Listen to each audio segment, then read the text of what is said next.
Um, all right, let's go ahead. Let's kick this thing off. I want to be respectful of Treki's time. So, folks, we are here to talk about how to actually market your Web3 project in Web3. Now, when I say actually, there's a lot of ways that I've seen builders try to do it, struggle, and I think there's a lot of nuances to doing it right.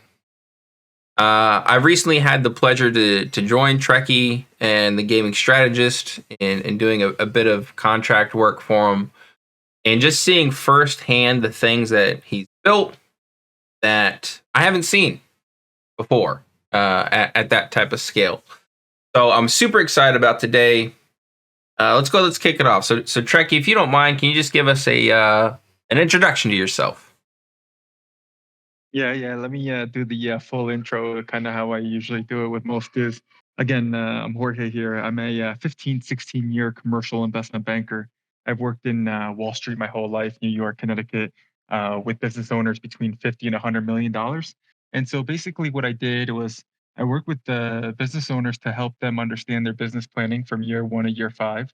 If it was from a business development standpoint, from a product management fit, to a go-to-market strategy, to financial analysis of what the economic outlook would look like for what they're building and how they're building and who their competitors are and inflation. And I don't know, it could be tomorrow that China says that there's a tariff on their product, and now all of a sudden their product is got a 12% increase in fees and stuff like that. So spent my whole life doing that, making sure that on a banking level, if they came to me, they were either investable or lendable, to make sure that again, whatever they were building, there was a lot of success for that. So worked really cool products in the past, from AI tools to large distributors to the main cheese company around the world to yeah, I mean the list goes on of the things that I've gotten to do, which I've been very, very grateful for.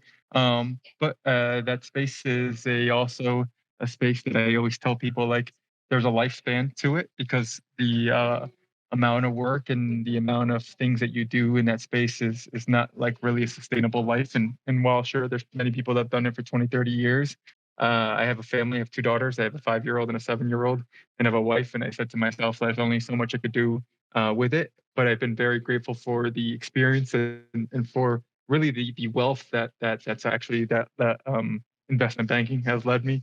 I built a $3 million real estate portfolio when I was 23 years old because of it. And so I've had a lot of success between real estate, between businesses, between investment banking, which led me in 2019.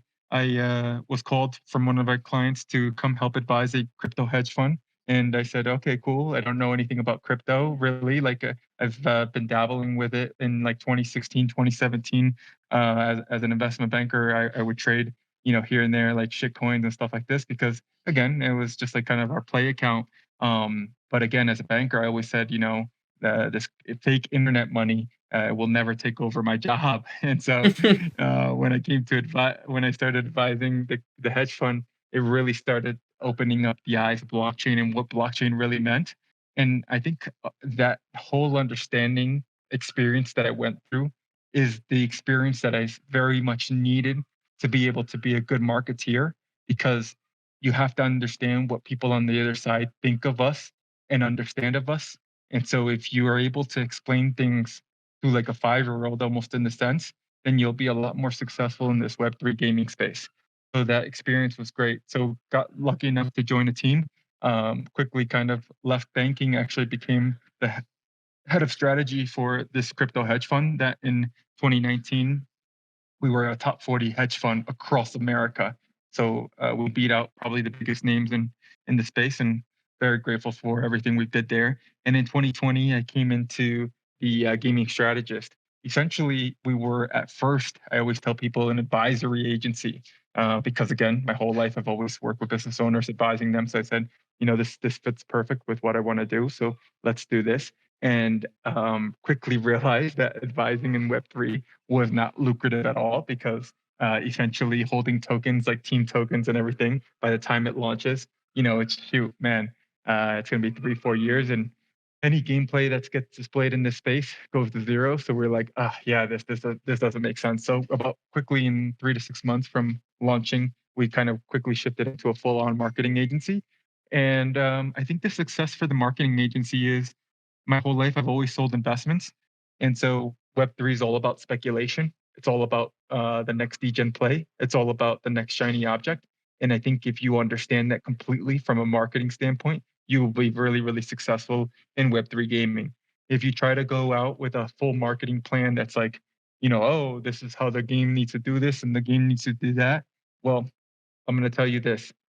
Web3 gaming has been trained literally by even content creators to learn how to move from one coin to the next coin to the next coin. It's how much more, it's how content creators make their money. It's how these alpha groups make their money. So people are already trained in this space to be able to move to the next thing. So you have to know that audience and you have to know how they're trained and how they think so that you could have success in marketing.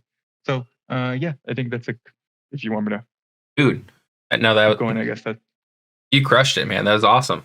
Okay, so we kind of did a little toe tap into it, but I want to jump right on into that last little piece right there. So when I entered Web3, I was doing marketing. I was doing some Twitter stuff, and it was like, let's show off. We had live gameplay. This is like 2020. I don't know. Anyways, and I was like, yeah, let's like, show how cool the game is, and like people will eventually love it and they'll come through and they'll buy the NFT. And it's like, maybe that works if you have like a long time to do it, but to actually drive behavior to mint something out or to participate in a TGE, I think you hit the nail right on the head. You have to have a way to pull on those heartstrings on that degen. So I guess for the folks who maybe don't know how to do that, like is there like a thought process you go through, or maybe like a thought exercise on like, okay, we need to start here, then we go there, then we do this. Like, what advice would you have? And I will add, so a lot of the folks in this community are bootstrapped, right? So they don't have, like 30K to like throw around, right? So we got to be kind of scrappy here. But yeah, I guess with that said, how do you advise folks to approach appealing to those degens? Yeah, I think it's actually a great thing that you say, like, where the audience is even here, right? Look, I think I've worked with projects with zero funding. I still actually have a project right now on my on our clients that has zero funding, and we're kind of working with them on a special occasion of a equity slash our IOU kind of thing. And I think it's again when you have nothing, you have to be able to build a network, right? And I think this is the most powerful thing. I always tell people, like, it's actually why some CMOs in this space are successful is because of who their network is, right? I think your network is your net worth. Yes, completely agree. And I think it's being able to understand what really marketing means in the sense of partnerships and build and business development that will lead into whatever the product that you have is going to be what's attractable. So if your product is going to have some sort of feature that's innovative, right? If your product has some sort of feature that is a safe, let's just say, I don't want to call it safe investment, but is some sort of like safe way to get into what you're doing. And if and at the end of the day, if you're able to tell anybody and everybody, whoever that product is, that look, this is a 5-year term. This is a 10-year term. This is, the game won't be out for another 3 years, right? That's one of the biggest things I think in this space people fail to do is that most of these game developers know that their game won't be ready for 3 years, but they're so eager to want to push out their NFT or their one map that they have with one skin, with one gun that could literally only run around in a circle. And after like 15 minutes of playing the game, you're just like, okay, this is kind of like boring because I can only run around in this map so for so long. So it's being able to take whatever you have and finding what the real benefit is to people. And that benefit, being able to market that benefit, right? So like being able to take the benefits is the key to any selling, anything that you ever sell. And so again, what is it that your product has that's unique, right? I'll give you guys a great example, right? Nyan Heroes is a client of mine. very much like Overwatch. I mean, I think you could probably say they're probably in that same similarities. But what made Nyan Heroes different, right, is that they took this cat element and brought it into the game. And they didn't just go by taking an IP character of a cat and putting in the game and being like, that's it. No. Well, else can a cat do? It could jump, it could climb on the wall, it could, go on the edge. Well, they took all the elements of a cat realistically of what they could do and put that inside of a game. And if you look at fast moving FPS and all these things that these games are getting more popular with the newer crowd, well, they've been able to not only capture that crowd, but also capture the elements of making a game unique, and why this will be something that I think in the future will be definitely one of the leading Web3 games in the space. So again, it's just finding the benefits and who the audience is and how you're going to be able to capture them without having, again, you don't have to have a lot of money to do a lot of this. A lot of the beauty of Web3 is that these Telegram channels, these Discords and everything, they're all free. Like, spend an hour, 2 hours a day in like looking for more and more groups to keep growing. I mean, dude, I tell you, like, I'll say my last thing before I shut up because I'm rambling here. But my biggest thing is like when I went out to Dubai for crypto conference, it opened me up to a whole nother world of crypto and a whole nother world of people out in different channels or ways of means of communication that are there to share and how to build and everything. So I think like what I tell people is like try to like find networkers, try to network with people. Go find what people are innovating. Find ways. We're so early in the space that like there's still so many issues with Web3 that like people are still innovating. That if you could get on early with some of these guys, ride the coat of people's marketing as well. Like it's what will make you successful. Hmm. Yeah, so so many avenues to go down there. Quick shout out. What's up, Tom, Smasher, Aziv, Alex, Heisenberg, Shula. Shula, I need to get back to you on that DM. I'm sorry. I've just been lamb dog, but I got you. Stay tuned. Um, yeah, so one of the things I've been really impressed by, just seeing kind of firsthand what you're doing at the Gaming Strategist is like you have an army out there. Talking about partnerships alone, like okay, maybe you don't have a big budget, but can you build a relationship with the guild who then would be open to sharing your game with their community? And maybe it's only 100 people, but shoot, you do that 10 times, now you're 1,000 people who know who you are. And like you gotta keep beating that drum, right, to keep those people interested. But it's really quite exceptional. I think what you guys are doing on that BD front. Yeah, I think like one thing let me add to that is like, the issue in the space is that people always want to go after like the big shiny object and like the big guilds and like the big names like Wolves DAO, YGG, all these things.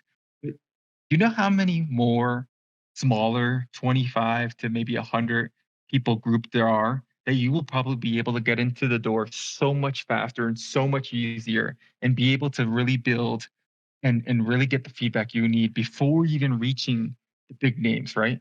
I think people in this space kind of want the clout sometimes first, and sometimes realistically, they're just not told that their product is not ready for that type of clout. And I think like when they hit that type of clout, they realize all the negative things and say, "Huh, maybe I'm not ready for this, and I shouldn't have went after them." Now I got all this negative press, and shit, it could even hurt the token or the NFT that you are going to roll out because people are going to be like, why would I buy that NFT if their game is like 10% ready? It's not even like clean or anything like that. So I always say to people like, no need to go after the big fish just yet. The ocean is really, really big. Look for a small lake, build with that small lake before you get to the next level. I, dude, it's funny. Like, so one of my first gigs doing marketing for a project called ViWorld, and YGG was cracking off. Axie Infinity was saying, and we're like, we need a partnership with YGG. This is back when they were buying like NFT assets, and that was like the holy grail. Like if you got that, then you're good. And I remember working so hard just to get like their attention. And then when we finally presented it to them, they're like, and this game's kind of trash. like if we just would have spent that month instead, like building relationships with like smaller communities who maybe understand that we're a small team and we're bootstrapped and it's like, we're working towards something. It likely would have paid off so much more. All right, so I guess like what are maybe like the top 3 mistakes you see teams keep making over and over when it comes to having a successful NFT mint or a successful like TGE? Yeah. Let me just also one thing before we move on to this one is there are plenty of people in this space. Again, this is a worldwide thing. There are plenty of people that you could find to come on your team to either be an intern or work on equity. I can't tell you how many people would love to come and people are looking to get into Web3, but they don't know how to. So there are plenty of people in this space. I know that I go in, there's marketing channels that I go into, and I always ask for, hey, looking for an intern to help me with social media posts. I'm looking for an intern for BD or partnerships. I can't tell you, people jump on that kind of stuff all the time, and they want to just do it to learn. So like definitely, again, look for the channels that are valuable to ask people where they could add you to, ask people where they could get you into. But yeah, that's that. To the next thing, I think you mentioned of like what makes some of these TGEs unsuccessful. I think first, people, game developers expect that the audience knows what they're building and expect them to understand how great their token's going to be. But the reality is, people have no fucking clue what they're building because it's never been explained correctly. And so, understanding the audience is like a biggest thing, but educating the audience is the biggest thing there. And so, that's why one of the things what we do with TGEs and mints is like make sure there's an education campaign going on to be able to get them to understand why it's so important or valuable or why it's the next shiny object to come out and invest or mint out. But the problem is most game developers are like, yeah, I built this thing. It's so great. It's got this, and that, da da da da da. And I'm like, okay, if I go to your audience right now, would any of them be able to explain it to me? And they're like, yeah, they should be. Well, maybe they could explain 20% of it. And I'm like, Hmm. yeah, well, that's the issue. And so it's making sure that the first of all, your community is very well educated, let alone the new audience that you're going after. And I think when you go after the new audience, people always say, well, Jorge, there's like 10 million things that I want to go out to my new audience. Well, let's pick 3 things that we think will really stand out. And let's use those 3 things. And I think where I go from this is understanding the user evolution journey is probably the most important thing. And I talk about that almost every morning with my own team or even with founders, is that, you know, car dealerships. There's shiny cars at the front. Why? Because that's what attracts people into the showroom. Once in the showroom, the salespeople do their job and they sell the car. Okay, Twitter is your shiny object where it's the car. Discord is where people will come in and actually buy that car, and your salespeople will do that.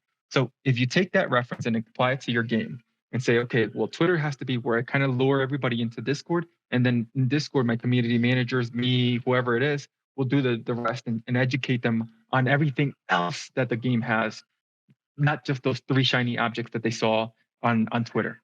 So it's again, education being the biggest thing and understanding like what is going to make people want to come in to buy the product that you have. What would you say is more important for a Web3 like team to focus on? Like how much more important is marketing than actual product development? And and I'm not saying that in like I guess like a negative tone, but in order to be successful in Web3, you have to market well. Like, and if you can't, then all is for naught. So I guess like how do you think about that, Treki? Like how much of a founder's team It's time should be focused on over production? Oh, like crazy. yeah, I think there's what I tell people all the time is, okay, you just spent the past year doing product development. Okay. We got this to a beta, we got this to an alpha, wherever you got this to. Okay. Now I need you to kind of like stop what you're doing and say, okay, let's focus the next 3 months on marketing, but let's get the full team on marketing, right? And what do I mean by that? Well, marketing can only do so much, let's just say, on the sense of like what's coming. But people in this space like the behind the scenes. So maybe getting the game developer to come on and talk about the behind the scenes of how he started, where he's doing, da da da.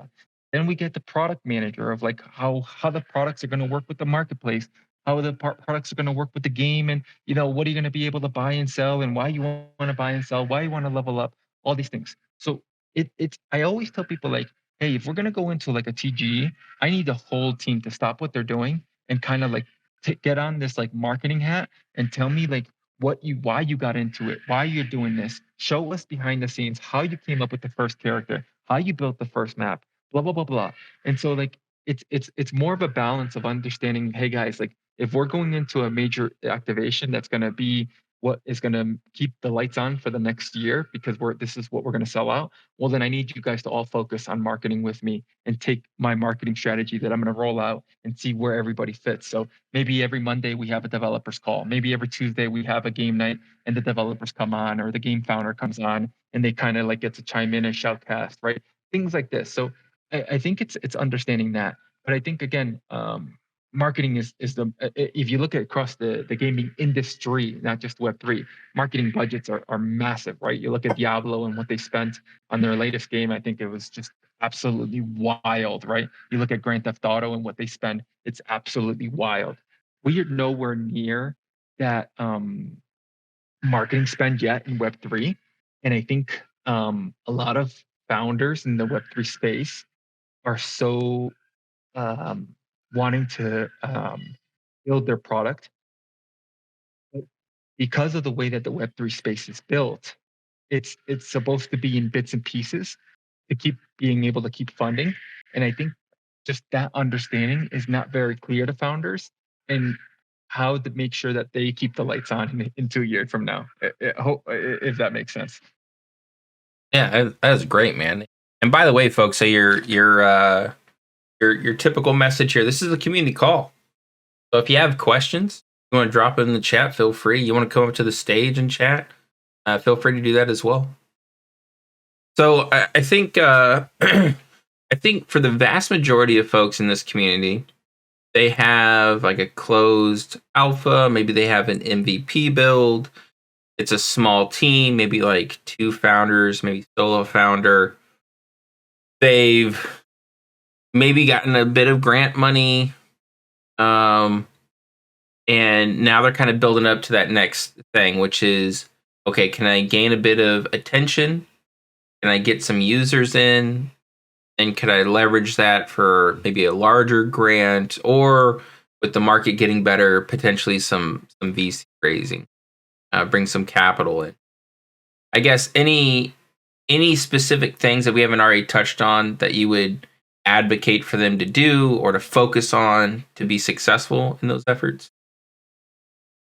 Yeah, look, I think like back to the networking thing. Networking is the key to all of this, right? So, everybody has Twitter. Everybody has access to it. So, like where I tell people is like, there's so many AI tools, right? Chat GPT, all these things, right? Like, God, do you know if you spent literally, I'm not kidding you, Brian, if you take an hour and just go on Chat GPT, you could probably build the whole month's calendar of Twitter posts with your game and what you're building and start little bit by little every day, have something going on. That will help you grow your Twitter, but also will help you grow your following and what you're doing. There are too many tools right now that are free that can help you build what you want to build, but people just don't take advantage of it. And I think like it's just, I don't know if it's an effort thing or it's not knowing it or how to use it. But I mean, man, ChatGPT could be your best friend. And so I think just networking and coming into these things and finding the right people that can help you build, those are all just great things that are at our fingertips right now. I didn't have this, just to give you guys, when I first started banking, again, this was 16 years ago, right? I used to get dropped at one side of the, on one side of the post road, and I would walk all the way down the post road. And then at 3 o'clock, my boss would pick me up from the other side of the post road. And I would walk into every single business owner on the post road and introduce myself, drop a business card, collect the business card, follow up by phone calls. Back then, it was like, emails were just coming in. So like, it wasn't like, crazy. So You're hitting yeah, that but pavement. now it's Yeah, man. Now it's like, man, I go on LinkedIn, and guys, I take this is everybody could do this, right? You go on Twitter, you go on LinkedIn, you go on like a content creator, you go on a VC, and you just start following every single one of them. You do 100 follows a day from each account. Then you go into DMs. You send a DM, hey, it was great following you. Love what you're building. Love to learn more about it. If you ever have time, I'm a new builder in this space. Just easy messages. If you do 100 of those a day, guys, 100 a day, I guarantee you, everybody on this call will be very, very well connected by the end of the month and probably be able to either fundraise or know a networker or know a BD guy that could help them. Nice. I'm with the fire. Yeah, I think another thing too is I think a lot of founders, maybe it's just like the personality of someone who's willing to like risk and create a startup, but they start hot. They start hot, they start with a lot of energy, a lot of conviction, and maybe if they don't see the social growth that they were hoping for, maybe there's not as many people coming through to Discord that they were intending, and they like kind of pull off from it a bit. I think Simon, the CEO of Mighty Bear Games, made this post on LinkedIn about games who start in one genre, it doesn't do well, so then they pivot to a different genre. Like your pivot, you're still going to have the same problems. You still have to figure out how to make a game loop that people actually care about, that can monetize, etc. So, really the grass isn't greener. Whatever you end up doing, it's really about digging into like understanding, are there some glimmers of hope in what you're doing that you could potentially double down on? And if not, like maybe that's an opportunity for you to like go out and educate yourself on like best practices. But I think that's another thing, Trek. Yeah. Yeah, and let me add that, like, I use sports as a reference all the time, right? Like, professional players didn't get to where they are just because, a week's worth of work, they got to be where they are, right? It took them years to be able to be a professional player. And even as Michael Jordan, probably one of the best basketball players out there, he still tells you, or even Kobe, right? Like how many shots they had to take and how many they made at professional level. So again, just think about it. Like people come to me and they're like, Jorge, I sent 100 messages today. I've done this for a whole week. I didn't get any response. Well, guess what? Do another 100 tomorrow, do another 100 the next day. Find out what's wrong with your message. Keep shooting. I mean, you have to just keep shooting till you make the shot. Like people want to give up very, very fast in this space because they expect it's like crypto, because crypto has given people returns, 100x returns really fast. They almost think that every meme coin is going to be a 100x return. They almost think every NFT that they're going to get is a 100x return, but it's not like that. It's not the case. And it's the same thing with work ethic when you're coming down to BD, marketing, or partnership. So yeah. By the way, I have like a hard stop in like 6 minutes, but I just wanted to kind of like give you a heads up because I forgot to tell you that. No, all good, man.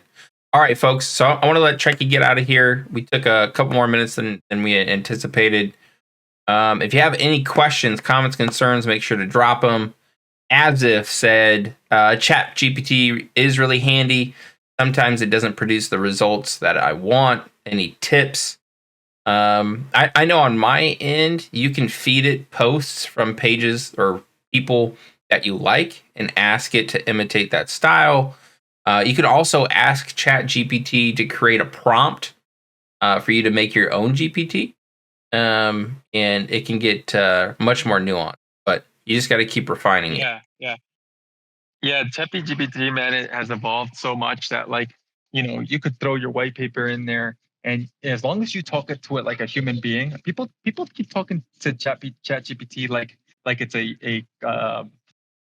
like an AI tool. Like, yes, I understand it's an AI tool, but if you talk to it like a human being and you're like, go back and forth, I almost tell my wife and my kids, like, if I showed you the transcript of how I have conversations with ChatGPT, you'd be like, you're definitely talking to a human being because of the way you talk to them. And it's like, yeah, you have to train the AI tool to be what your best friend is. And I think last thing I'll say is like, there are so many AI videos and pictures. I mean, the new OpenAI video stuff. God, you could do marketing like with no money so easily right now. It's so easy to do marketing with no money right now.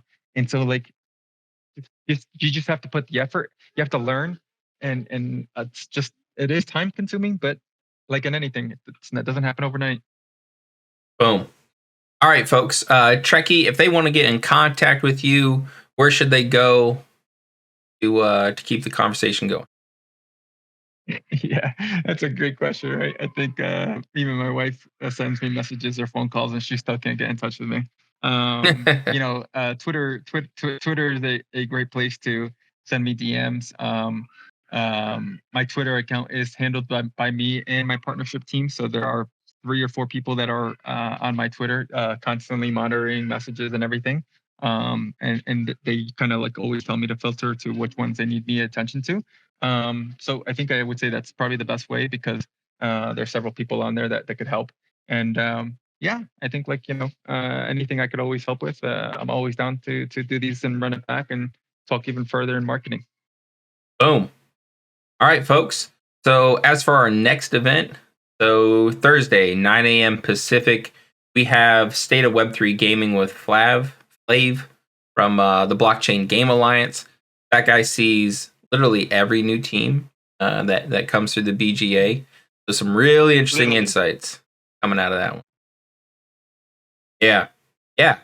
So I was in Flav's position at one point when I was at the hedge fund. We looked at almost every single. I've looked at. I could safely say right now that I probably looked at 90% of the Web3 games that were building between 2000 and 2000. 2020, 2021, and 2019 that were like funding. So like the pretty big names now that are kind of more in development. So yeah, when I look at pitch sticks, it's actually pretty cool to see where we are today. Man, that okay. My last comment, and I'll shut up. I promise. That's my favorite thing about Web3. It's like startups on steroids. Like, just show up and work hard, and anything you want can happen. Like, it literally can happen. Anyhow, all right, folks. Treki, I appreciate you, man. Thanks for swinging through. No doubt, man. I appreciate you, and have a good one. Take care, everybody. Peace, everyone. Jula, I will get back to you. I promise. It's on my to-do list. I'm just buried. But one day, sir. One day. All right, everybody. Take it easy. Peace.